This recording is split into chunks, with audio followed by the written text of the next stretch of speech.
타이틀을 가지고 저희들이 예배를 준비하고 있습니다. 요새 나는 가수다 라는 것이 화제가 되고 있는데요. 우리는 나는 중보자다, 나라와 민족을 위해서 중보하는 중보자다라는 고백이 저희들에게는 있습니다. 아멘. 그래서 계속 나라와 민족을 위해서 기도할 수 있도록 그동안 지난주는 가족을 위해서, 가정을 위해서, 그리고 첫 주에는 중보기도에 우리가 왜 중보해야 되는가라는 것을 했다면, 오늘은 구체적으로 나라와 민족 가운데, 우리 정치 가운데, 우리의 그 경제 가운데 어떤 어려움이 있는지, 무엇을 우리가 구체적으로 기도해야 하는지 함께 나눠주실 귀한 우리 피택 장로님을 모셨습니다. 우리 그 장로님께서는 문창극 보통 대기자라고 밖에서 뭘 대기하느냐 그러는데, 대기자가 그런 대기자가 아니라 대기자라는 말입니다. 예, 서울대 정치학과를 나오시고요. 중앙일보 지금 주필 부사장으로 계셔서요. 매번 여러분 중앙일보 보시면 아주 명쾌한 칼럼을 쓰고 계십니다. 그리고 한국신문방송 편집인협회 회장이세요. 그리고 무엇보다도 오늘리교회의 피택 장로 이번 대신 안수 집사님이십니다. 오늘 말씀 듣기 전에요, 오늘 말씀 함께 읽도록 하겠습니다. 시편 2편 10절에서 11절 함께 읽도록 하겠습니다. 시편 2편 10절에서 11절. 우리 짧으니까요 한 목소리로 함께 읽겠습니다. 시작. 그러므로 너희 왕들아 지혜를 가지라. 너희 세상 통치자들아 경고를 들으라. 여호와를 경외하며 섬기고 떨며 환호하라. 예, 우리 문창극 피택 장로님 나오실 때에 큰 박수로 하나님께 영광의 박수를 보내드리겠습니다.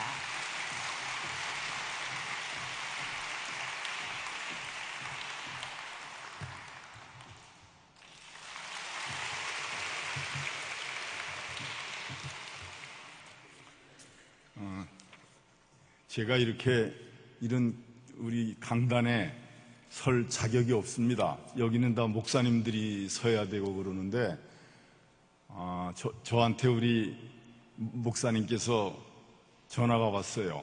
내주에 마리아 행전을 하는데, 마리아 행전을 대대적으로 하는데, 나라를 위해서 무엇을 기도를 해야 되느냐, 기도하는 제목을 좀 말씀을 해주셨으면 좋겠다, 그런 부탁을 받았습니다. 그래서 저는 다음 주에 오대원 목사님이 아마 오시는 걸로 알고 있는데, 그래서 오대원 목사님이 오시는 길을 예비하는 사람으로 제가 여기 섰습니다.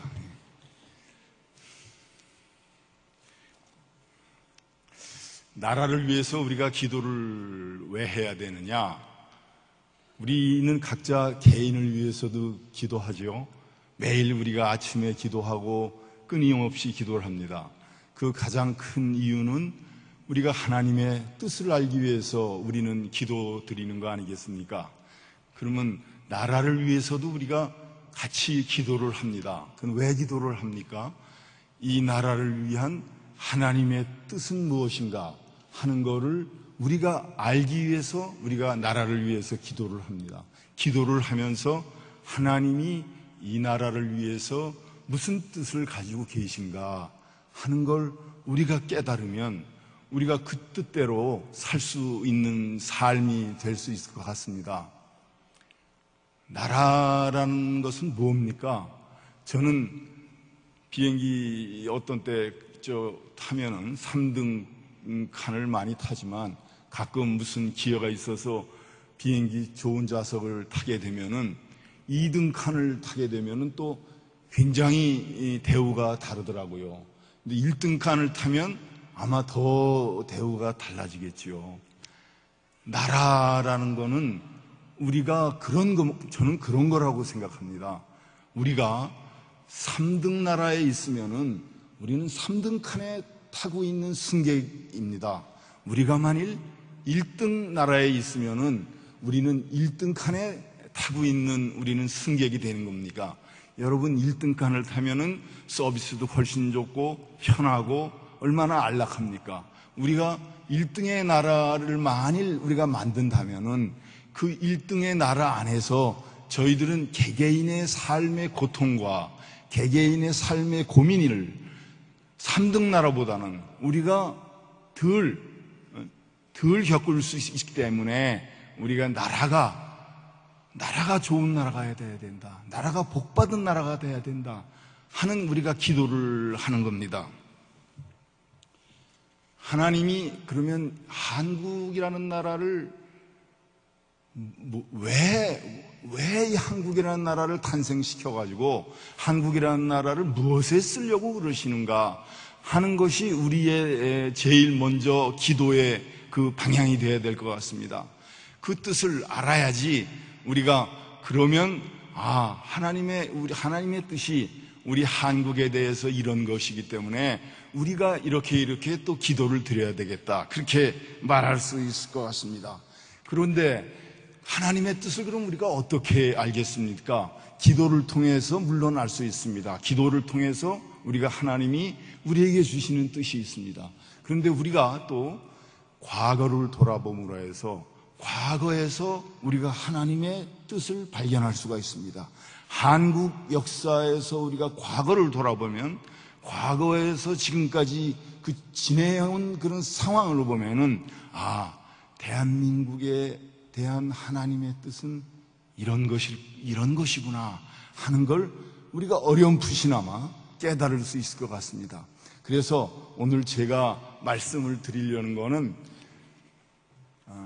과거를 돌아보면서 그럼 하나님은 과연 대한민국에 무슨 뜻을 가지고 계신가 하는 거를 저 나름대로 한번 찾아보려고 이 자리에 섰습니다. 우리는 1890년, 그때가 처음 선교사님들이 이 나라에 오실 때입니다. 그 1890년 2조 말기 고종 때, 그 이전에는 사실상 선교사님들이 아주 가끔 왔지만은 사실은 대한민국의 그 당시 조선에 상륙을 못했습니다. 그 배를 타고 있다 그냥 돌아가기도 하고 세국 정책 때문에 그런 일을 했는데, 그때에 1890년에 선교사님들이 와서부터 사실은 우리나라는 하나님을 알게 됐습니다. 그러니까 1890년 이후부터 지금까지 이 나라가 어떻게 전개됐느냐 하는 것을 우리가 훑어보면은 그 안에 하나님의 뜻을 우리가 발견할 수 있을 것이라고 저는 생각합니다. 그런데 이 제목을 놓고 제가 생각을 해봤습니다. 그러면은 우리나라는 도대체 어떻게 된 나라인가? 저는 가만히 돌이켜보면은 고비마다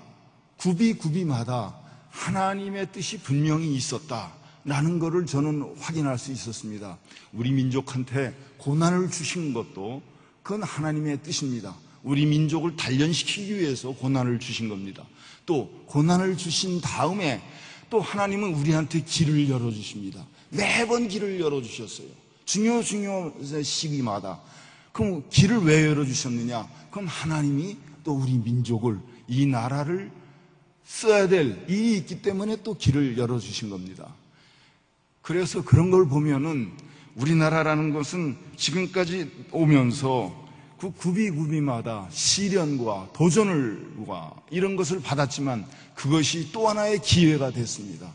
그리고 그 기회가 돼가지고 지금 이 나라가 왔습니다. 먼저 조선 말의 풍경을 제가 하나 말씀드리겠습니다. 왜냐? 그 당시 조선이 어떻게 됐느냐? 도대체 어떤 나라였느냐? 여러분들이 막연하게 알고 있을 것 같아서 제가 책을 찾아가지고 조선 말의 풍경에 대해서 한두 가지만 먼저 알려드리겠습니다. 1832년에 영국 상선 에머스토라는 배가 우리나라 저 몽군포, 저 서해, 황해도 서해에 왔습니다. 그때 거기에 선교사가 동승을 했습니다. 이 사람은 독일 개신교 선교사였습니다. 그러니까 1832년이니까 순조 31년입니다. 그래, 이 선교사 이름은 퀴츠 라프입니다. 이 사람이 조선을 어떻게 봤냐? 자기가 북경에 가서 보고서를 낸데 조선에 대한 현실을 이렇게 썼습니다. 조선 사람들은 불결과 빈곤으로 자기 생애를 보내야 하는 끔찍한 거처에서 살고 있었다. 우리가 만난 많은 사람들의 피부는 어김없이 때로 덮여 있었다. 많은 사람들이 몇 달씩 씻지 않아서 이 따위의 해충이, 이 말이죠. 이 따위의 해충이 득실됐다. 우리가 보는 앞에서 해충을 잡아 죽이는 짓을 주저하지 않았다. 살림 도구는 서툴게 빚어졌다. 진흙으로 빚어졌는데 상상할 수 없이 조잡한 종류였다. 이것이 1832년 선교사님이 우리나라 서해의 몽문포에 와서 보고 북경에 자기네 선교본부에다가 보고한 조선 말의 상황입니다. 그 다음에 한 30년 뒤에 1874년에 달래 신부라는 분이 왔습니다. 이 달래 신부는 어떤 분이냐면 파리 외방 선교사 소속입니다. 근데 이분이 한국에 와서 한국을 싹 보고 나서 꼬레의 교회 역사, 코리아의 교회 역사라는 걸 썼습니다. 거기에 1874년의 조선의 상황에 대해서 제가 또 하나 읽어드리겠습니다. 창고, 그러니까 각각 군이나 뭐 이런 데 있잖아요. 옛날에 현이나 이런 데 그 창고를 아마 들여다 봤던 모양입니다. 창고의 저장은 장부상에만 있다. 지방 병기고에는 쓸만한 탄약도 무기도 없다. 관리들이 다 팔아먹고 누더기 몇 조각과 고철나무를 대신 갖다 놓았다. 아전과 수령은 그들 마음에만 드는 것이 있으면 무조건 강탈한다. 백성은 하도 곤궁하여 서해안 사람은 밀수업자에게 어린 딸을 쌀 한 말에 팔고 있다. 길마다 송장이 널려 있다. 이것이 1874년 달래 신부가 본 한국의 현상입니다. 그 다음에 1890년대에 또 한 분이 왔어요. 이분이 비숍 여서라고 영국 분인데 이 사람은 책으로도 우리가 일반적으로 구할 수 있습니다. 비숍 여서가 조선과 그 이웃 나라들이라는 그 책을 썼습니다. 그래서 한국을 다 샅샅이 들여다봤어요. 이 사람은 부산에서부터 저 신의주 그리고 저 강계 넘어가가지고 울라디보스토크까지 이 사람은 같은 분이에요. 그래서 책을 한 권을 냈는데 이 사람이 부산에 와 보니까 한국이라는 나라가 어찌나 더러운지 그 하수도도 없고 아무것도 없는 그런 나라고 자기가 놀란 거는 그 당시 일본인들이 거처하는 동네라고 있습니다. 부산 동네가 옛날에는 일본인들이 거기 거처했었습니다. 동네에 가보니까 동네 현에는 그렇게 깨끗하다는 거예요. 그래서 일본은 이렇게 일본이 사는 사람 지역은 이렇게 깨끗한데 어떻게 한국 사람들이 사는 이 부산진에는 이렇게 더러우냐 하는 거라서 놀래가지고 썼습니다. 그리고 이 사람이 서울에 와서 서울 구경을 또 했습니다. 서울도 얼마나 더러운지 냄새가 풀풀 나가지고 다닐 수가 없는 정도로 서울이 그 당시 더러웠습니다. 그게 언제냐? 지금부터 100년 전 얘기입니다. 100년 전 얘기. 우리 100년 전 한국이 그런 나라였습니다. 이 사람이 한강을 따라가지고 영월까지 갔어요. 영월까지 배를 타고 갔는데 그 당시 서양 여자라는 건 보기가 힘들었잖아요. 그래 중간중간 내려서 이제 잠을 자는데 얼마나 사람들이 서양 여자 귀신이 왔다 이래가지고 그 구경을 하려고 밤에 잠을 자려고 누워있으면 잠을 잘 수가 없어. 뭐 빈대 이 같은 게 있어서 잘 수 없는 건 둘째치고 동네 사람들이 그 문을 전부 다 구멍을 뚫어가지고 저 눈을 보느라고 그걸 보느라고 그냥 눈이 그러니까 창호지에 그냥 눈이 몇십 개가 이렇게 있는 거죠. 사람이 하도 밀려가지고 그 문이 그냥 이렇게 완전히 안으로 방 안으로 이렇게 쓰러지는 경우도 있었다고 그럽니다. 이 사람이 한국 여행을 했는데 양평이라는 데를 갔습니다. 요즘 양평이에요. 거기 옛날에 큰 군이 아주 굉장히 군수가 있고 이제 뭐 그러는데 거기 가서 아까 우리가 읽어드린 것처럼 그 군 사정을 알아봤는데 그 조그만 군에 이방 뭐 이런 거 있잖아요. 왜 옛날에 내 죄를 내가 알렸다 해가지고 볼기치는 사람들 이방 이런 사람들이 800명이나 있다는 거야. 아니 이 조그만 군에 이방 이런 사람들이 800명씩이야 되면 그 사람들을 다 누가 먹여 살립니까? 다 백성들이 먹여 살리는 거야. 백성들이 먹여 살리는 거야. 그 백성들이 뭐 집에 뭘 가지고 있는지 이방들은 다 안대요. 이 사람 부엌에 숟가락이 몇 개, 장단지가 당구는 뭐 독이 몇 개, 아주 낱낱이 잘 알고 있대요, 이방들이. 그리고 이방들이 그 집에 뭐가 조금 생기잖아요. 농사를 열심히 져가지고 뭐가 좀 생기면은 그 이방이 불른다는 거야. 불러가지고 그냥 무조건 곤장을 치는 거예요. 곤장을 쳐. 왜 치느냐? 그러니까 자기는 모르겠단 말이야. 왜 치는지. 근데 그 이방이 하는 얘기가, 네 죄는 네가 알지 내가 어떻게 아느냐. 네 죄는 네가 알렸단 말이야. 내가 어떻게 이방이 아느냐. 네 죄는 네가 아니까 네가 고백을 해라. 그래가지고 곤장을 쳤습니다.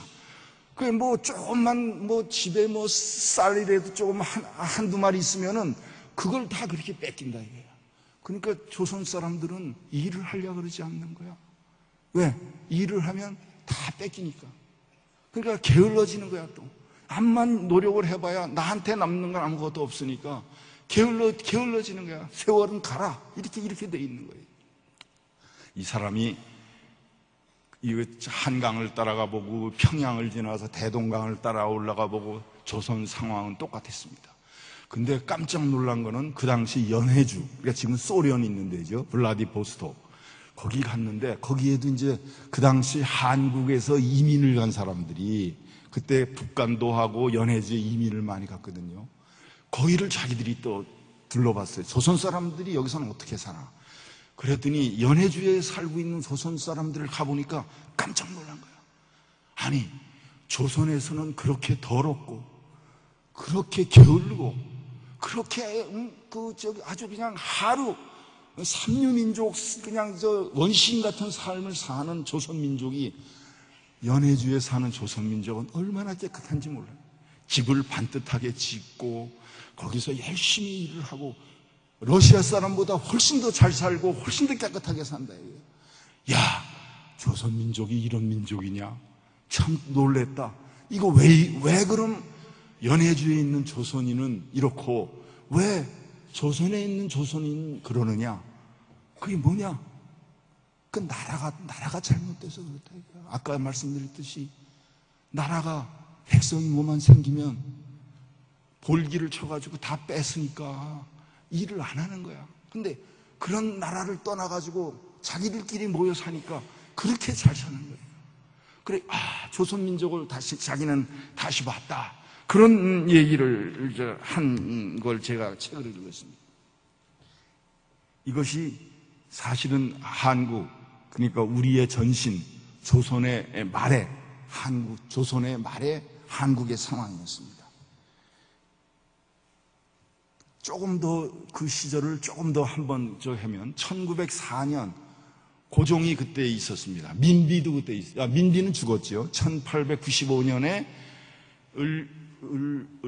을미사변인가요? 그걸 뭐라 그러죠? 민비 시해 사건. 우리가 민비를 지금은 무슨 굉장히 좀 많이 높이잖아요. 민비에 대해서.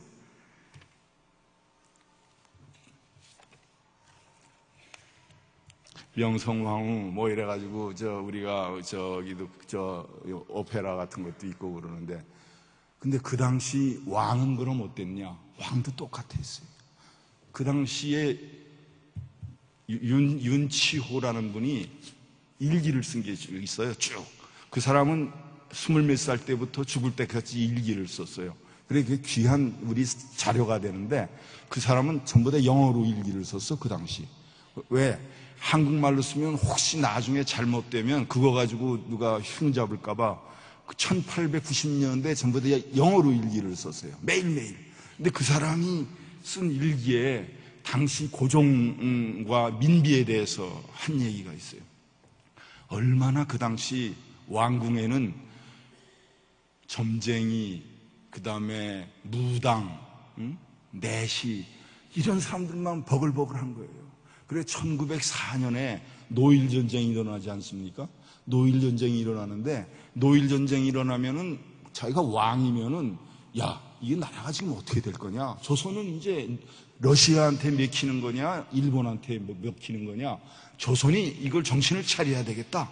어디로 가야 되느냐? 자기가 생각을 많이 하고, 그 당시 기독교는 이는 아니었으니까 기도는 안 하더라도 지도자로서, 왕으로서 자기가 진짜 뭘 해야 되는데, 그 당시 얘기를 들어보면은 제물포에서 전투가 벌어지고 포탄이 날아다니는데 황제는, 그때는 이제 황제라고 칭했대요. 황제는 점쟁이 말을 듣고 궁궐 기둥 밑에 큰 솥을 묻는 짓을 하느라 바쁘다.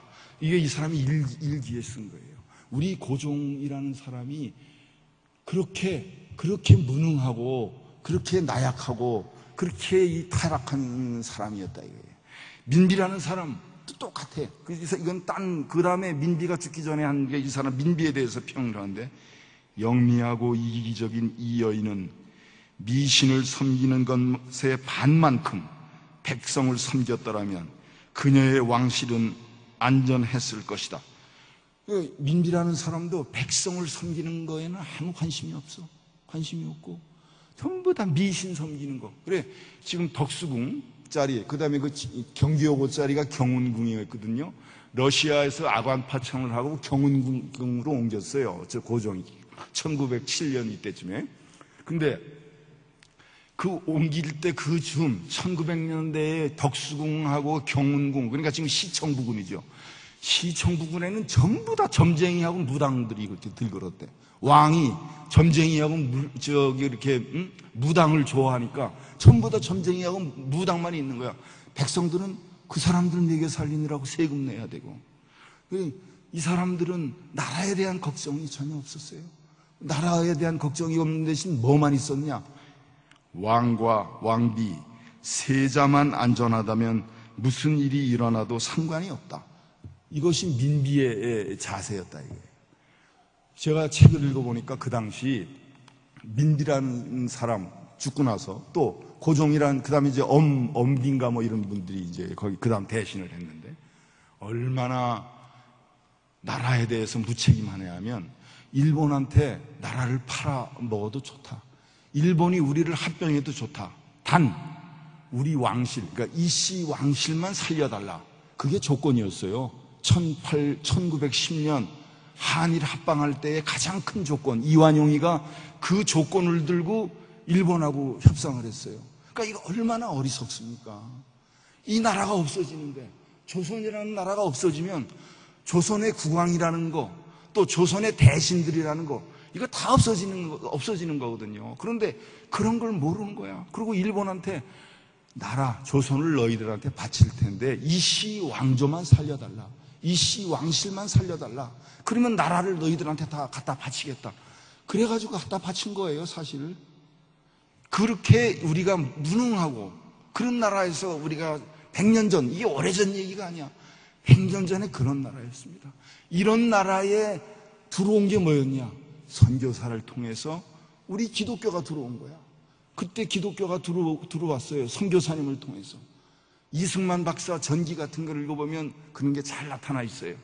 이승만 박사가 처음에는 이 사람은 그 당시 이제 과거를 보려고 그랬어요. 과거를 보려다가 과거를 안 봤어요. 못 봤어. 과거를 안 보고 어렸을 때 눈병이 났는데 이 사람이 눈이 멀게 돼서 아무것도 안 보여. 그래가지고 이승만 박사 그 어머니가 깜짝 놀랐어요. 야, 이거 큰일 났구나. 어떻게 네가 외아들인데 네가 이렇게 눈이 멀면 봉사가 되겠구나. 그래가지고 무당을 불러서 구술해보고 해도 안 낫는 거야. 이승만 박사 어머니가, 그 당시 이승만의 그 어린 애의 어머니가 큰일 난 거예요. 근데 수소문을 해보니까 서양 선교사가 왔다 이거야. 서양 선교사가 왔는데 의사인데 그 양반이, 그분은 뭐든지 병을 잘 고친다더라. 그래 이승만을 데리고 서양 선교사한테 갔습니다. 의사한테. 그래서 서양 선교사가 이렇게 약을 발라주고 집에 가 있어 보라고 말이에요. 그래 가봤어. 며칠 지났어. 어머니가 부엌에서 일을 하고 있는데 이승만이 요만한 애가 문을 열고 어머니, 내 엄마가 보여요? 이렇게 얘기를 한단 말이에요. 그래, 네가 정말 내가 보이니? 네가 눈을 떴구나. 이승만 엄마가 그렇게 기뻐한 거야. 그래서 너무너무 고마워가지고 이승만을 데리고 그 선교사한테 갔습니다. 갔더니 그냥 가지 않았잖아요. 옛날에 우리 어머니들이나 그런 분들은 갈 때 다 뭐 계란 한 줄 이렇게 가지고 갔어요. 이승만 어머니도 계란 한 줄을 가지고 그 선교사한테 찾아갔습니다. 선교사가 이렇게 너무 고맙습니다. 우리 아들 눈을 이렇게 해줘서 고맙습니다. 하고 선교사한테 그걸 갖다 주니까 선교사가 그거 계라는 당신 아들 먹이세요. 당신 아들이 눈이 먼 건 영양 부족 때문에 그런 거예요. 계라는 당신 아들 갖다 먹이세요. 그렇게 해서 계라를 안 받았어. 그때 이승만이가 깜짝 놀란 거예요. 야, 서양이라는 게 이런 거구나. 저 선교사라는 사람은 저 도대체 뭘 하는 사람이냐. 야, 나는 과거를 봐가지고 이 썩어가는 이 나라를 고치려고 그랬는데 지금 과거 볼 때가 아니구나. 이 선교사라는 건 뭐고 서양의 의술이라는 건 뭐냐. 완전히 머리가 180도 달라졌어요. 그래서 과거를 다 때려쳤어요. 과거 공부를 때려치고 이승만이가 어디 들어갔죠? 배제학당을 들어갔어요. 배제학당을 들어가서 신학문을 공부했어요. 그러고서 무슨 독립협회니 이런 이제 가입을 했잖아요. 근데 23살 때 감옥에 이제 들어갔어요. 왜 들어갔냐? 그 고종에 대한 이제 반역죄 이런 거로 이제 들어갔는데, 그래가지고 1907년에 6년 만에 감옥에서 나오는 거예요. 그때 조선은 벌써 러일 전쟁이 일어났지, 이래가지고 조선은 완전히 이제 일본한테 다 먹히게 돼 있는 상황이에요. 그리고 이 사람이 독립정신이라는 책을 저기에 썼어요. 감옥에서 29살 때. 지금 읽어봐도 아주 뛰어난 책이야. 그러니까 이승만이라는 분은 굉장히 훌륭했던 분인 것 같아요. 젊었을 때. 제가 지금 나이가 60이 넘었는데 제가 쓰라 그래도 그거보다 못 쓰겠어. 29살 때 100년 전 이승만이가 그걸 썼어요. 썼는데 거기에 결론이 뭐냐? 결론이 있어요. 그 결론이 독립정신 마지막 부분 결론입니다. 그걸 제가 읽어드리겠습니다. 세계 문명국 사람들이 기독교를 사회 근본으로 삼고 있으며 그 결과로 일반 백성들까지도 높은 도덕 수준에 이른 것이다. 우리나라가 쓰러진 데서 일어나고 썩은 데서 싹을 틔우고자 노력하는데 기독교를 근본으로 삼지 않고는 온 세계에 접할지라도 그 목적을 못 이룰 것이다. 그러므로 우리가 기독교를 모든 일의 근원으로 삼아 자신보다 다른 사람을 위해 일하는 자가 되어 나라를 한 마음으로 받들어 우리나라를 영국이나 미국과 동등한 수준에 이룰 수 있도록 최선을 다해야 할 것이다. 건국 4237년 6월 23일, 이게 1904년에 쓴 거예요. 1904년에 이런 글을 쓴 거예요. 이 사람 결론이 뭐였냐?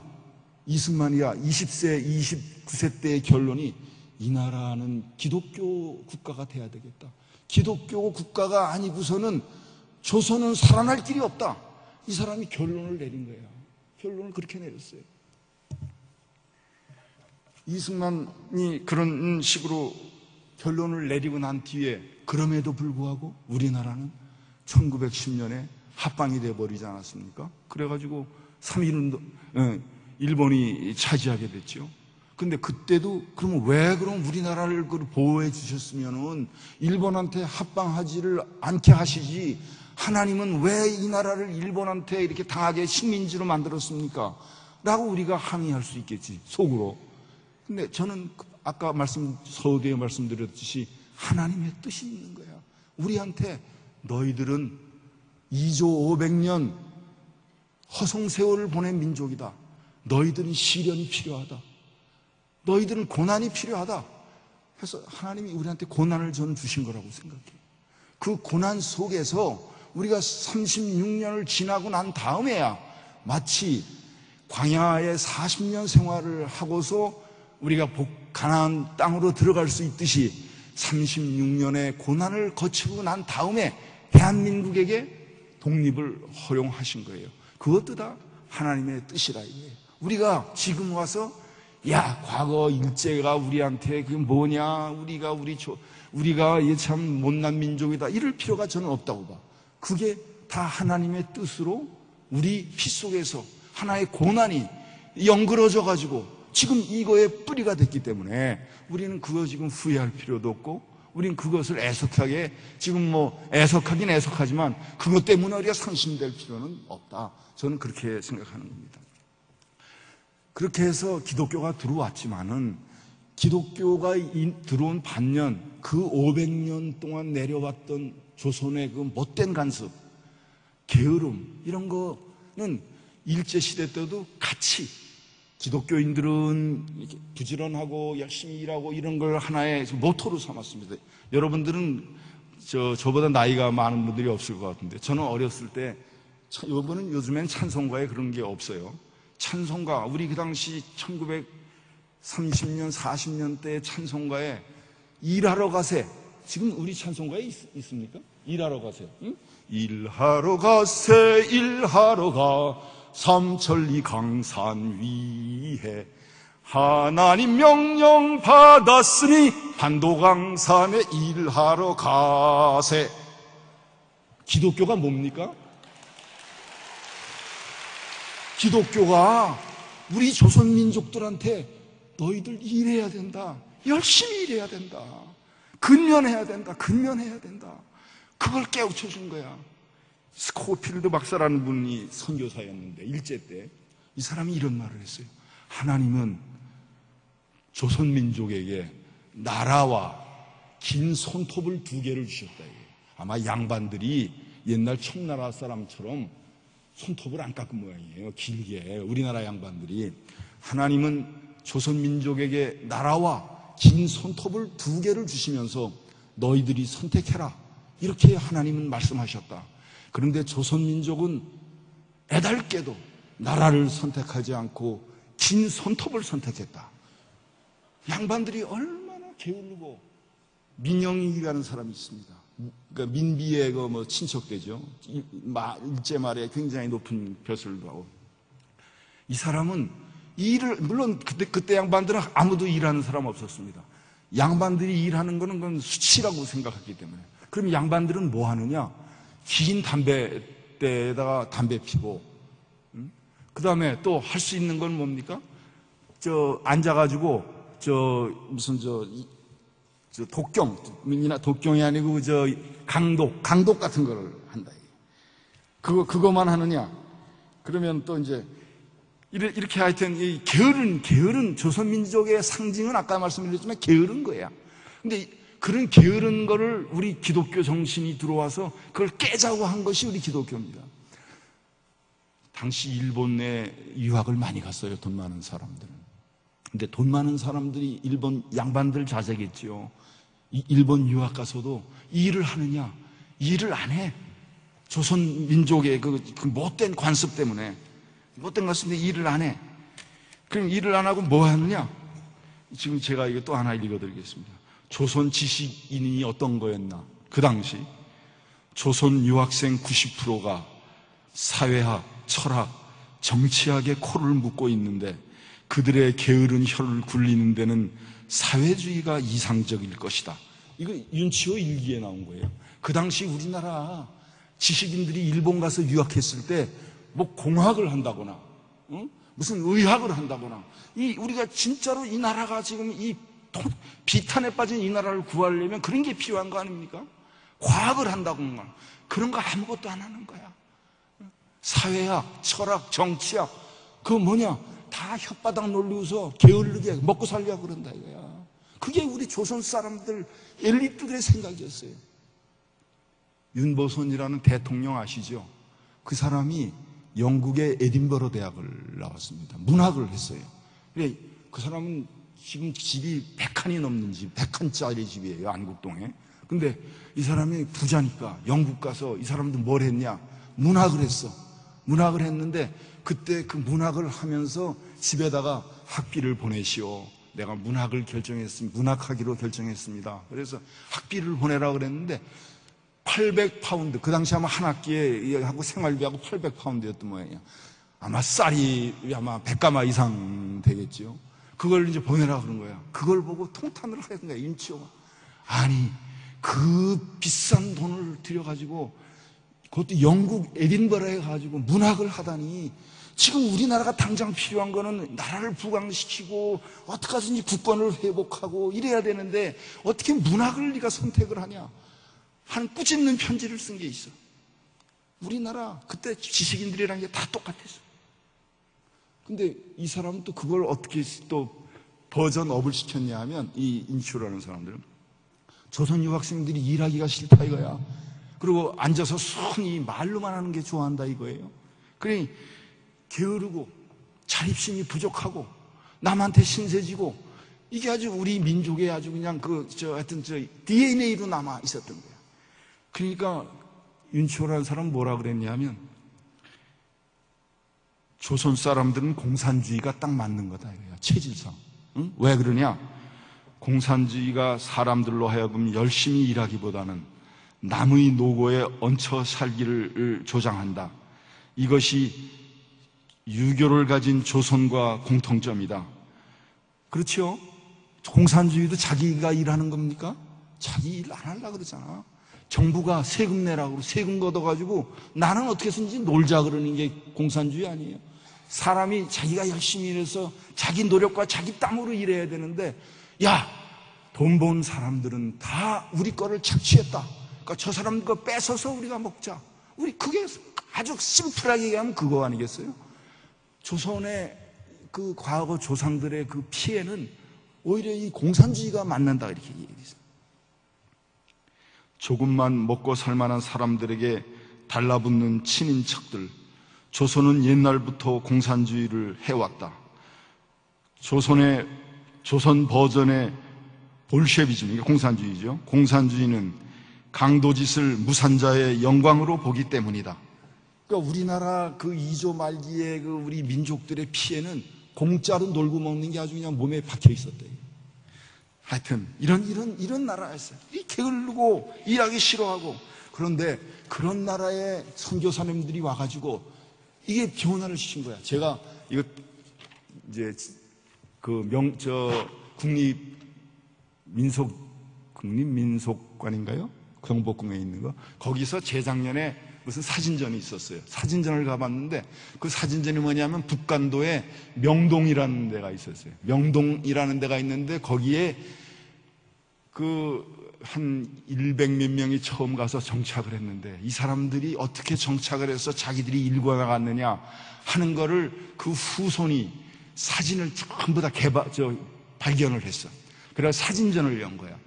거기 가보니까 그 당시 북간도에 우리나라 사람들이 얼마나 깨끗하고 열심히 살았는지 진짜 감명스럽더라고요. 이렇게 게으른 나라에 피를 타고 났는데 선교사님들 거기에 그 목사님이 있었는데 김약 제가 한번 이름을 정확하게 알려드리겠습니다.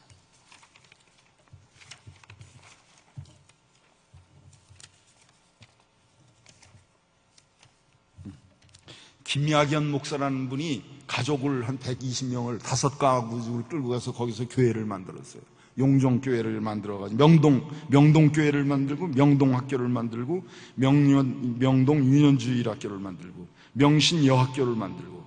근데 사진전을 했는데 이렇게 아까 이가 득실거리고 냄새가 나는 조선이었는데 얼마나 깨끗한지 몰라. 애들이 중고등학생들한테 전부 다 여학생들한테는 세라복을 입히고 또 실험실에는 전부 다 가운을 입혀서 비크 이런 실험기구 이런 게 다 차 있고 애들을 악대를 만들어가지고 브라스 밴드를 만들어가지고 딜복을 입혀서 교회를 졌는데 교회가 500명이 다니는 교회를 만들었어요. 그렇게 거기서 잘 살았어요. 우리가 게으른 가운데 기독교로 우리가 개종을 하고 우리가 하나님 뜻에 맞게 삶을 작정을 하고 난 다음에 이렇게 달라지는 거예요. 그래서 참 하나님이 우리한테 얼마나 많은 거를 조선민족들한테 보여줬나 하는 걸 제가 이제 말씀을 제가 드리는 겁니다. 그렇게 해서 일제시대가 지났어요. 그래서 우리한테 독립을 주셨어. 독립을 주셨으면 잘 살게 만들어야 될 거 아니겠습니까? 우리가 40년을 우리가 광야에서 방황을 했는데 잘 살아야 되는데 또 하나님은 시련을 주신 거야. 분단이야, 분단. 남북 분단을 만들게 해주셨어. 그것도 지금 와서 보면 저는 하나님의 뜻이라고 봐요. 그 당시 아까 얘기했죠. 조선 지식인들이라는 거는 다 거의 공산주의 사상에 가깝게 있었어요. 만일 그때 통일 한국을 주셨으면은 한국은 공산주의가 되는 거예요. 그때 자동적으로 공산주의가 되는 거야. 그 당시 이 남한에 얼마나 많은 소위 공산주의, 그러니까 조선 노동당이 있었습니까? 그 사람들이 나중에 다 여순반란 사건 같은 게 다 이제 일으켰는데, 그 당시에 우리 체질로 봤을 때 한국한테 온전한 독립을 주셨으면은 우리는 공산화될 수밖에 없었어. 그 당시 우회는 다 소련이고 그 옆에는 중공이고, 그러면 우리가 거기서 견뎌낼 수가 없어요. 그런데 우리를 분단시켰어. 분단시킨 이유가 뭐냐? 그때는 안타깝고, 이게 뭐냐 도대체? 우린 독립을 얻었는데 독립도 못하지 않았냐? 그렇지 않다 이거예요. 저는 하나님의 뜻으로 보면 너희들은, 내가 불쌍해서 독립을 시켜줬지만은 앞으로도 너희들은 더 고난의 길을 갈 수밖에 없어. 아직도 너희의 그 게으름, 죄 깨끗하게 안 된 거야. 분단을 시킨 거예요. 분단을 시킨 것이 지금 와서는 오히려 우리한테 분단이 됐기 때문에 한국이 이렇게 이 정도 살게 되는 거예요. 만일 그때 공산주의가 됐으면 우리가 지금 어떻게 됐겠습니까? 지금 월남, 중국은 지금 몇 년 사이에 잘 사라졌지만, 지금 북한, 그게 우리 지금 현실이에요. 남한이 그 당시 통일됐다면 지금 북한이 된 거야. 북한이 돼 있는 거야. 근데 하나님이 우리를 그렇게 놔두어 주신 게 아니야. 하나님은 너희들은 안 되겠다, 다시 고난을 더 가져라 해서 분단을 시켰어. 그것뿐입니까? 6.25까지만 주셨어요. 이 6.25까지 주신 거야. 우리 생각에는 야, 하나님 참 너무하다, 이럴 수가 있냐, 어떻게 6.25를 이렇게 주셨습니까? 6.25가, 저는 이렇게 얘기하면 지가 죽지 않았으니까 말이야 6.25를 또 저렇게 미워한다. 6.25가 있었기 때문에 우리가 단련이 된 거예요. 6.25가 있었기 때문에. 미국은 그 당시 한국을 떠나려고 그랬어요. 1949년에 에치스9이라는 걸 만들어가지고, 이제 미국은 방어 책임을 한국에서 제외한다. 일본하고 대만까지만 미국이 방어 책임을 진다. 그리고 1949년에 여기 남한에 있던 미군들을 다 철수했어요. 철수하고 나니까 1950년 북쪽에서 쳐들어온 거예요. 소련과 중국의 지원을 받아가지고. 그러면 그때 6.25 전쟁이라는 거는, 6.25 전쟁이 그렇게 났으면은 우리는 소련이나 중공 밑에서 그 후원을 받은 북한에 우리 지금 다 흡수돼서 말았을 거예요. 그런데 하나님이 안 되겠다, 너희들 붙잡아야겠다. 너희들 어떻게 붙잡냐? 미국을 못 가게 만들어 주겠다. 하나님이 미국을, 우리를 딱 붙잡아 주셨어요. 미국이 6.25 사변이 끝나면서 우리하고 안보조약을 맺었어. 상호 안보조약을 맺었어. 그건 뭐냐? 우리나라가 침략을 당하면 미국이 침략을 당한 것처럼 도와주고, 미국이 침략을 당하면 우리가 침략당한 것처럼 또 미국을 도와준다. 우리가 무슨 미국을 도와줄 힘이 있습니까? 괜히 이제 그 미국의 그걸 조약을 맺기 위해서 그러는 거지. 그 안보조약을 맺었어요. 그것 때문에 지금까지 그 조약이 있어요. 그것 때문에 지금 우리나라가 살고 있는 거예요, 사실은. 그것 때문에 미국이 지금 주둔하고 있는 거예요. 여러분, 한국에 미군이 없는 한국을 한번 생각해 보신 적이 있습니까? 제가 친미를 하자 그러는 얘기가 아니야. 미군이 없는 한국은 금방 옛날에는 소련 밑에 가 있는 거고 지금은 중국 밑에 가 있는 거예요. 중국에 우리 속국이 될 수밖에 없어. 이미 북한은 중국의 속국이 거의 돼 있지 않습니까? 6.25를 왜 주셨냐? 미국을 붙잡기 위해서 하나님이 그것도 돌아보면 미국을 붙잡기 위해서 주신 거예요. 그 다음에 경제발전 했습니다. 경제발전했는데 경제발전 누가 시켰습니까? 우리 힘으로 했습니까? 물론 우리가 새마을운동도 하고 박정희 대통령이 뭐 하고 다 했습니다. 우리가 열심히 일했습니다. 진짜 하루에 3교대씩 밤을 새우면서 일을 했습니다. 근데 그 일에서 상품을 만드는 게 다 어디 갔습니까? 그 당시 신발, 무슨 앨범, 흑백 TV 이런 거 다 우리가 만들지 않았습니까? 그거 어디서 다 사줬죠? 그것들 미국에서 사준 거야. 우리 경제 개발의 가장 뿌리는 뭐냐? 미국에서 사줬기 때문에 하는 거예요. 그러니까 우리 경제 개발도 사실은 미국의 덕이 굉장히 컸습니다. 저는 이런 얘기는 우리가 친미를 하자는 게 아니야. 나라를 지키려면 힘이 있어야 되고, 힘이 있으려면 경제도 부강해야 되고, 이런 게 골고루 다 있어야 돼. 근데 그거 있는 데에 하나님의 뜻이 지금 돌아보니까 다 이해가 될 만하더라 하는 걸 말씀드리기 위해서 하는 거예요. 그래, 그때 1960년대에서부터 70년부터 우리는 공업화를 했잖아요. 근데 공업화를 한 가장 큰 힘이 뭡니까? 일본의 기술력이야. 일본이 우리보다 먼저 기술을 다 하고 일본이 우리보다 앞장섰습니다. 그러니까 우리는 일본만 따라가면 되는 거예요. 박정희나 삼성이나 다 일본 따라서, 현대자동차 다 일본 따라서 우리가 이만큼 컸습니다. 일본이 우리는 지금 우습게 보지만은, 우리 일본 사람들 특히 우습게 보죠.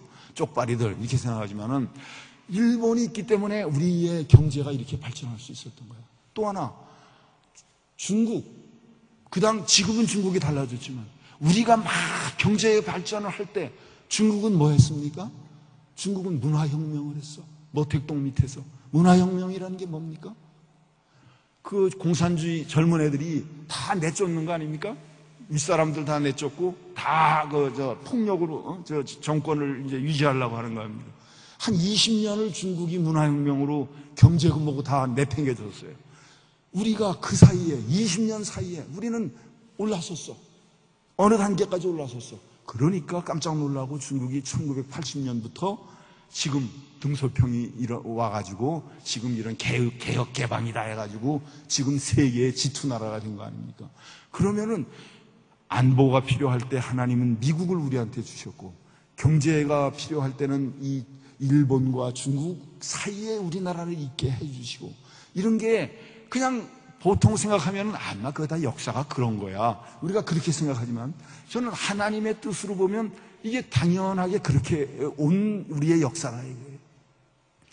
지금 제가 걱정되는 거는, 이게 중국이 옛날 중국이 아니잖아요. G2가 됐어요. G2가 뭡니까? 세계에서 두 번째 강대국이야. 우리는 평생 미국이 제일 큰 나라고 제일 잘 사는 나라인 줄 알았는데, 앞으로 2015년, 많이 남지도 않았어요. 4년 뒤에는 중국이 세계에서 가장 큰 강대국이 된다. 강대국보다 제일 생산을 제일 많이 하는 경제 제1의 국가가 된다. 물론 인구가 많으니까 개별 소득을 따지면은 미국이 앞서지만 전체 생산량으로 보면 중국이 1위예요. 그러면 지금까지는 미국이 1위였지만은 앞으로는 중국이 1위가 되는 나라가 되는 거예요. 그게 2015년이야. 그러면 2015년 이후에 한국은 지금 어떻게 될 것이냐? 이게 상당히 심각한 문제입니다. 우리는 미국이 뭐 계속 있으니까 뭐 잘 봐주겠지 이렇게 생각을 할 수도 있는데, 중국이 어떻게 방향을 바꾸느냐에 따라서 우리나라에 아주 막대한 영향을 준다. 그러니까 이것도 우리가 잘 해결을 앞으로 해 나가야 될 일입니다. 저는 그렇게 생각해요. 중국이 G2로 올라선 것까지 좋은데 거기에 나는 또 하나님이 뜻이 저는 있다고 봐요. 그건 뭐냐? 과거에는 세상의 축이 어디냐면 대서양이었어요. 미국과 구라파였어요. 그런데 이제는 일본, 중국, 한국, 이 동북아가 세계의 중심이 돼가는 거예요. 중국이 1위 국가가 되지, 일본이 3위나 뭐 4위 국가지, 한국이 지금 7, 8위 국가지. 그러면 이 동북아가 세계의 중심권이 된다 이거예요. 그러면은 이거는 또 뭐냐? 이건 또 뭐냐? 거기에 또 우리 한국이 앞으로 미래를 어떻게 가야 하는데 이게 또 굉장히 중요한 지정학적인 뭐가 있는 거라고 저는 생각합니다. 우리가 지금 시간이 없는데 지금 이렇게 역사를 제가 이렇게 훑어보면서 중국을 우리가 한편으로는 우리 물건을 수출해야 되니까 중국이 우리하고 친해져야 되겠지만, 다른 한편으로는 중국은 아직 공산주의를 채택하고 있잖아요. 그리고 북한하고 또 가깝잖아요. 그러니까 이 중국의 영향에 따라서 우리나라는 통일이 되고 통일이 안 되고 이제 그럴 가능성도 굉장히 많아졌어요. 그러니까 중국이 굉장히 중요한 나라로 우리한테 됐어요. 그러니까 중국을 하나님께서 터치를 하셔야 된다. 하나님이 터치를 하셔야 되는데 중국을 어떻게 터치할 거냐? 그거는 우리가 아직 모르겠어요. 중국에 지금 1억 명이 지금 기독교 신자가 있다 그래요. 그래서 그 나라에서 인정하는 기독교 말고 그런 교회를 세우기에는 하거든요. 그건 이제 나라가 다 감시하는 거고, 처소교회까지 합쳐가지고 1억 명이라 그러는데, 중국이 앞으로 하나님의 그 타치가 어떻게 일어나는지 모르겠지만은 공산주의라는 것이 우리가 무슨 뭐 협상을 통해 가지고 뭐 이렇게 망하는 건 아니에요. 그렇게 안 망해. 하나님이 터치가 돼야 돼. 그럼 뭐냐? 동구에서도 그런 일이 다 일어났어요. 폴란드가 제일 먼저 제일 먼저 변했는데, 폴란드를 제일 먼저 변하게 한 거는 누굽니까? 그 당시 바오로 2세입니다. 바오로 2세가 거기 가서 설교를 하고 했기 때문에 그때 터치가 돼서 폴란드가 변하기 시작했어요. 소련이 왜 붕괴를 했습니까? 소련이 그냥 붕괴한 게 아니에요. 레이건 회고록에 보면은 레이건이 분명히 얘기를 하고 있습니다. 레이건은 소련을 우리가 무슨 핵무기 개발 경쟁을 서로 덜 해가지고 소련을 개방하고 뭐 이래서는 소련이 변하지 않는다. 하나님이 타치를 해야 된다. 레이건이 아주 믿음이 좋았던 사람인 것 같아요. 겉으로는 무슨 뭐 영화 배우라 그래가지고 우리나라 사람들은 굉장히 경시하는데 그렇지 않은 것 같아요. 하나님의 타치가 있어야 된다. 그 하나님의 타치를 어떻게 만들 거냐? 고르바초프를 개종을 시켜야겠다. 고르바초프가 교회 나오도록 하나님 믿도록 만들어야 되겠다. 그래가지고 정상회담을 하는데 1985년 한 4차례를 만났는데 그때 비밀이죠. 두 사람만 있을 때 레이건이 고르바초프한테 전도를 했어요. 야, 너 하나님 믿어야 된다. 너 보니까 나보고 헤어질 때는 말이야, God bless you 그러더라고요. 고르바초프가. 너 God bless you라고 얘기하지 않았냐? 너 하나님 믿어라. 하나님이 계시다. 내 아들이 지금 있는데 내 아들은 하나님을 안 믿는다. 근데 나는 내 아들이 꼭 하나님 믿기를 바란다. 그러나 걔한테 얘기하고 싶은 게 있다. 뭐냐? 좋은 식당에 데려가가지고 우리 아들한테는 좋은 음식을 한번 먹이겠다. 그럼 먹이면 이제 잘 먹을 거 아니에요? 그러고 나서 아들한테 묻겠다. 얘야, 너희 이거 음식이 어디서 만들어졌는데 네 앞에 와 있니? 그러면 아들이 글쎄요, 그 주방에서 만드는 거 아니에요? 그렇게 얘기할 거 아니냐? 그러면 지금 너는 누가 만들었냐? 너 여기 와 있는데 너는 누가 만들었냐? 하나님이 만드는 거라고요. 하나님이. 고르바초프, 당신 하나님을 믿으세요.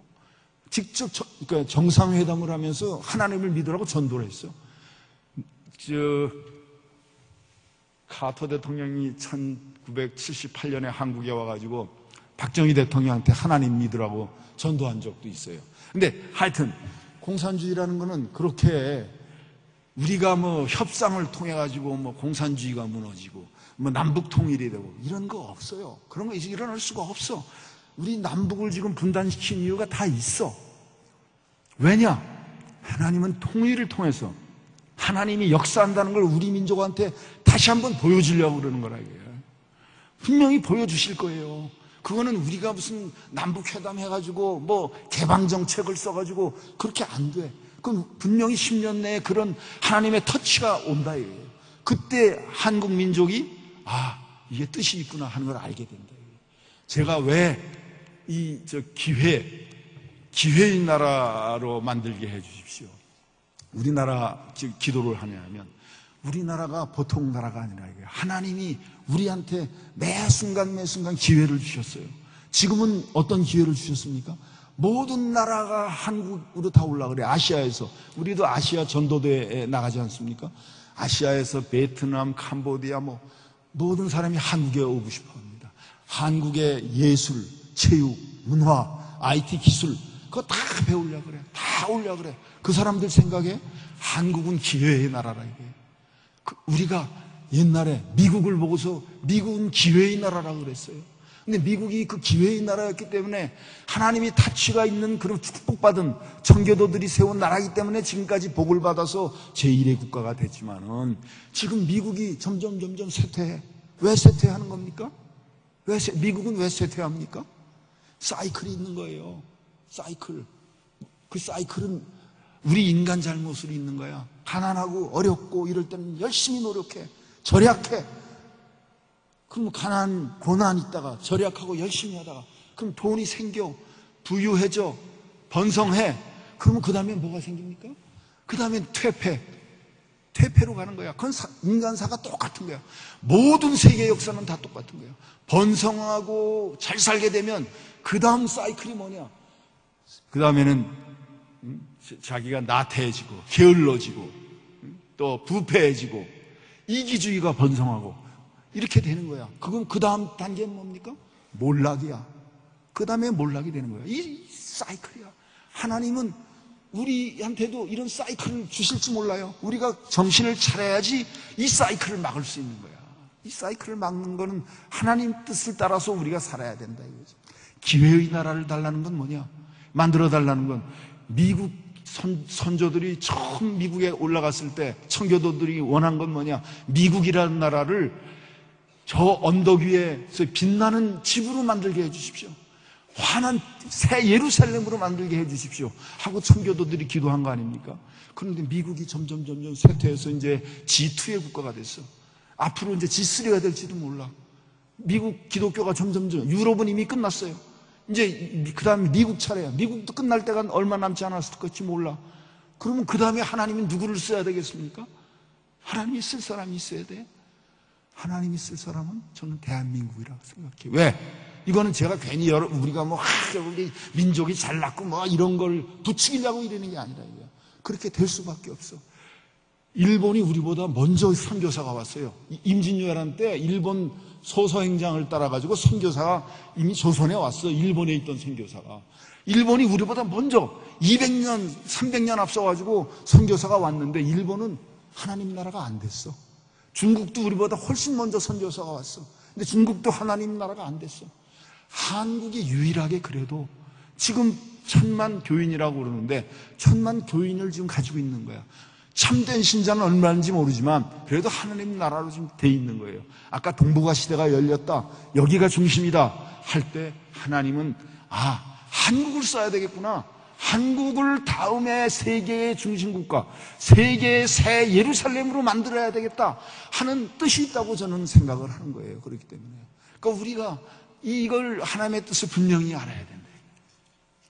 그러면 하나님의 뜻이 그런데 우리가 다음 주에 이제 우리 오대원 목사님이 와서 기도를 이제 우리 나라를 위한 기도를 해야 되는데 나라를 위한 기도 뭐를 해야 되겠습니까? 나라를 위한 기도. 시간이 없어서 제가 간략하게 말하겠습니다. 아까 사이클이 있다 그랬지. 흥망성쇠, 번영, 그 다음에 퇴락, 부패, 이게 다 이어진다 그랬죠. 우리가 이 사이클을 끊어야 돼. 이 사이클을 끊을 힘은 누가 있습니까? 하나님 성령님밖에 없어. 그 사이클을 끊어야 돼, 우리 스스로가. 그래서 이 나라를 다시 성령님으로 도덕의 나라, 개혁의 나라로 다시 정신적으로 우리가 다시 바꿔야 된다. 그게 우리의 첫째 기도가 돼야 돼. 요즘 왜 자살이 많습니까? 왜 껐등만 하면 대통령부터 다 죽습니까? 장관 지낸 사람들. 이 나라가 벌써 부패해진 거예요. 정신이 썩어진 거야 벌써. 그러니까 이러면 이 나라는 꼬꾸라지게 돼 있어요. 그러니까 우리가 이 나라의 정신을 살려주십시오. 이 나라의 그 성령이 임해서 정신에 부흥이 되게 해주십시오 하는 기도를 해야 된다는 게 제 첫째입니다. 둘째는 뭐냐? 우리가 지금 너무 정신개혁에 따라오는 건 뭐냐? 지금 이 나라가 너무 분열이 돼 있어. 너무 분열이 돼 있어. 잘 사는 사람, 못 사는 사람. 그건 너무 분열이 돼 있어. 그거는 잘 살게 된 데도 큰 원인이 있어. 그거는 또 있는 사람들의 그 원인도 있습니다. 그러니까 이게 지금 분열이 된 이 나라가 다시 통합이 돼야 돼. 지금 갈등에 쌓여있는 이 나라가 다시 화합을 해야 돼. 그게 우리나라가 굉장히 중요해요. 그거 없으면은 이 나라는 이제 쓰러질 수밖에 없어. 그러니까 우리가 분열의 영, 이런 것이 이 나라에서 떠나가게 해주십시오. 하고 두 번째 우리 기도를 해야 된다고 저는 생각합니다. 세 번째 기도가 있습니다. 세 번째 기도는 북한에 대한 기도입니다. 아까 북한이 하나님의 타치가 있어야지 북한은 변할 수 있다고 생각합니다. 제가 어제 통일원 사람들을 몇 사람 만나봤는데 이 사람들 예측은 2020년까지 북한에 분명히 변화가 일어나서 자기들을 보기에는 통일이 있다고 믿는다 이런 얘기를 하더라고요. 2020년까지 우리 통일이 온다 이거예요. 그건 하나님 타치가 있을 때 통일이 오는 거예요. 그때까지 우리가 열심히 기도해야 돼. 기도하고 지금 못 먹고 있는 북한 애들을 위해서 우리가 또 도와줄 거 있으면 도와줘야 돼. 지난주에 목사님도 그런 말씀 하셨죠? 우리가 도와줄 수 있으면 도와줘. 왜? 애들은 못 먹으면 뇌가 상해요. 3살, 4살까지 뇌가 100% 발달을 하는데 그때 영양 부족이 되면은 평생을 애들이 IQ가 낮은 전응아가 되는 거예요. 그러니까 그걸 다 북한 애들이 전응아가 되면 나중에 통일된 다음에 우리가 그거 어떻게 먹여 살리겠습니까? 우리 북한을 도와줄 거는 식량이나 의약품이나 영양가 있는 거, 이건 도와줘야 돼. 도와주면서 북한이 하나님의 타치가 있기를 기도해야 된다. 두 번째 그랬습니다. 세 번째 북한에 대해서 그랬습니다. 네 번째, 중국의 민주화, 중국의 자유화를 우리가 해서 기도해요. 아까 왜 그런 거 필요는 제가 말씀드렸죠?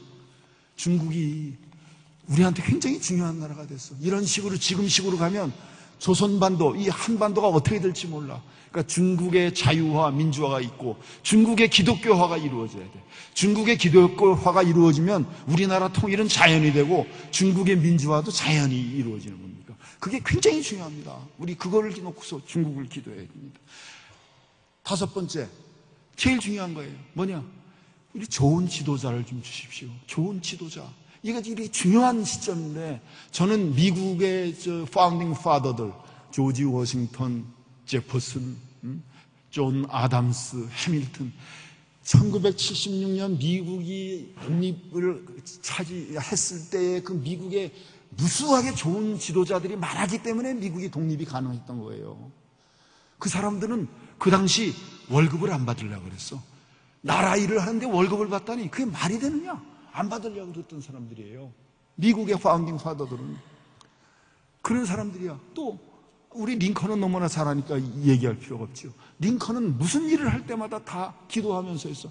링컨의 명령설이 어디서 나왔습니까? 링컨의 명령설은 링컨이 공부를 못한 사람이에요. 켄터키의 집에서 그냥 저 책 이렇게 해서 그 사람 학교도 못 가봤어요. 근데 어떻게 그 사람이 그런 명연설을 합니까? 국민에 의한, 국민을 위한, 국민의 정부를 세우겠다. 그런 명연설을 어떻게 나옵니까? 이 사람은 자기가 중요한 연설이 있을 때는, 요즘 우리나라는 다 밑에 사람이 써오잖아요. 자기는 그거 안 해요. 안 하고 성경책 하나, 미국 헌법 하나 딱 2개만 들고 자기가 혼자 멀리 백악관을 떠나서 혼자 가는 거야. 가서 성경을 읽으면서 미국 헌법을 읽으면서 내가 이 백성들한테, 이 미국 시민들한테 무슨 얘기를 해야 되겠나 하는 걸 일주일 동안 기도하면서 연설문을 썼어요. 그래서 링컨의 연설문이 그렇게 명연설문이 된 거예요. 우리 지도자들이, 저는 그런 지도자가 좀 나와야 된다고 봐요. 지도자가 중요해요. 근데 우리는 지금 지도자에 너무나 기근이 들렸어요. 우리가 좋은 지도자를 만나서, 우리가 과거 미국 파운딩 파더 같은 그런 지도자들을 우리한테 주십시오. 그런 정치 지도자를 주셔가지고 이 나라를 좀 살리게 해 주십시오 하고 저는 기도해야 된다고 생각합니다. 마지막으로 제가 기도해야 될 마지막 것은 우리 크리스찬들입니다. 우리 크리스찬을 위해서 기도해야 됩니다. 한국이 1000만이라고 그럽니다. 크리스찬이. 근데 이 크리스찬이 지금 제 역할을 하고 있습니까? 우리가 냉철하게 생각을 해봐야 돼요. 며칠 전에 인요한이라고 연대 세브란스 병원 교수인데, 선교사 아드님이신데 그분이 요한은 기고를 했더라고요, 어느 신문에. 근데 거기에 그런 얘기가 있어요. 만일 지금 한국 교회에 예수님이 며칠 목욕을 안 하고 또 허름한 넉마를 거치고 한국 교회에 들어설 때, 한국 교회에서 그거 받아줄 교회가 한국 교회에 어디 있느냐, 있겠느냐 하고 기고를 했어. 우리가 이거 그냥 넘길 일이 아니야.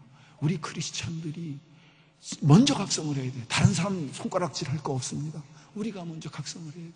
영국이 그렇게 부활한, 이렇게 한때에 해가 지지 않는 나라가 된 건 뭡니까? 그리고 영국은 망했죠.